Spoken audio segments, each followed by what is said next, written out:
இன்னொரு சிக்கல் காவல்துறையில் என்ன இருக்குன்னா, ஒரு ஸ்டேஷன் எடுத்துக்கிட்டா ஒரு 30 காவலர்கள் இருக்காங்கன்னா, லா அண்ட் ஆர்டரில் ஒரு 20 காவலர்கள் இருப்பாங்க. கிரைமில் வந்து 5 பேர் தான் இருப்பாங்க. இன்ஸ்பெக்டர் தான் இருப்பாங்க, அடுத்தால ஒரு சப் இன்ஸ்பெக்டர் இருப்பாங்க. அவங்களுக்கு கீழே ஒரு ரைட்டர், ஒரு கோர்ட்டுக்கு போகிறது ஒருத்தர், நைட் டியூட்டி பார்க்குறது 2 பேர், டே டியூட்டி பார்க்குறது ஒருத்தர். இவங்க தான் அதில் இருக்கக்கூடியது. இவங்க தான் மாறி மாறி டியூட்டி பார்க்கணும். ஸோ அவங்ககிட்ட வந்து அந்த ஸ்ட்ரென்த்து அப்படிங்கிறது வந்து அந்த ஃபாலோ பண்ணுறதுக்கு அவங்ககிட்ட ஸ்ட்ரென்த் இருக்காது. க்ரைம்லேயும் வந்து லா அண்ட் ஆர்டருக்கு ஈக்குவலாக ஸ்ட்ரென்த் போடணும். ரெண்டாவது, க்ரைமில் இருக்கவங்களையும் விஐபி பந்தோபஸ்துக்கு கூடுறாங்க. அந்த ஸ்ட்ரென்த்தும் கூட பந்தோபஸ்துக்கு போயிடுறாங்க. இந்த மாதிரி சூழ்நிலைகளில் அவங்க கவனிக்காமல் போயிருக்கலாம்.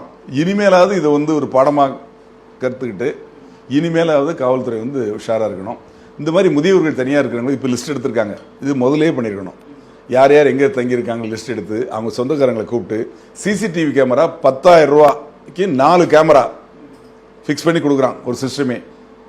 அந்த மாதிரி இதெல்லாம் இப்போ கிடைக்குது. இப்போ உங்களுக்கு வந்து வயதானவங்க, தோப்புக்கு சொந்தக்காரங்க தான், ஓரளவு வசதியானவங்க தான், ரொம்ப ஏழ்மையான சாப்பாட்டுக்கு வழி இல்லாதவங்க கிடையாது. அவங்களால முடியலன்னா அவங்களோட பையன் பொண்ணு அவங்ககிட்டயாவது சொல்லி காவல்துறை வந்து லிஸ்ட் எடுத்து அவங்ககிட்ட சொல்லி சிசிடிவி கேமராவும் போட வச்சுருக்கணும். அதே மாதிரி அலாரம், எமர்ஜென்சி ஸ்டேஜில் அலாரம் போடுறதுக்கு ஏற்பாடு பண்ணியிருக்கணும். கிரில் கேட் போடுறதுக்கு ஏற்பாடு பண்ணியிருக்கணும். ஒன்றும் வேண்டாங்க, நாட்டு நாய் ஒரு 2 நாய் 4 நாய் அவங்க வளர்த்தா போதும். அதுக்கு வீட்டில் இருக்க சாப்பாடை போட்டால் போதும், அது அங்கேயே கிடக்கும். யாராவது வந்தால் எங்கே ஒரு 1/2 கிலோமீட்டருக்கு அங்கே வந்தாலே கத்த ஆரம்பிச்சிடும். இங்கே இருக்கிற நாய் கத்த ஆரம்பிச்சுன்னா பக்கத்தில் ஊரில் இருக்கிற நாய் கத்த ஆரம்பிச்சிடும். அது ஊரே வந்து கிளம்பிடும். என்ன ஏது அப்படிங்கிற ஒரு சூழ்நிலை வந்துடும். திருடம் பார்த்து பயந்து ஓடி போயிடுவான். அந்த மாதிரி விஷயங்கள் எல்லாம் காவல்துறை வந்து முன்னெடுத்து அவங்களுக்கு சொல்லியிருக்கணும். அது போக நைட் பீட்டு வர்றவங்க, இந்த மாதிரி தனிமையில் இருக்கவங்கள நைட்டில் போய் செக் பண்ணணும். எப்படி இருக்காங்க எது இருக்காங்கன்னு பார்க்கணும். அங்கே ஒரு பட்டாபுக்கு போட்டு கையெழுத்து போடணும்.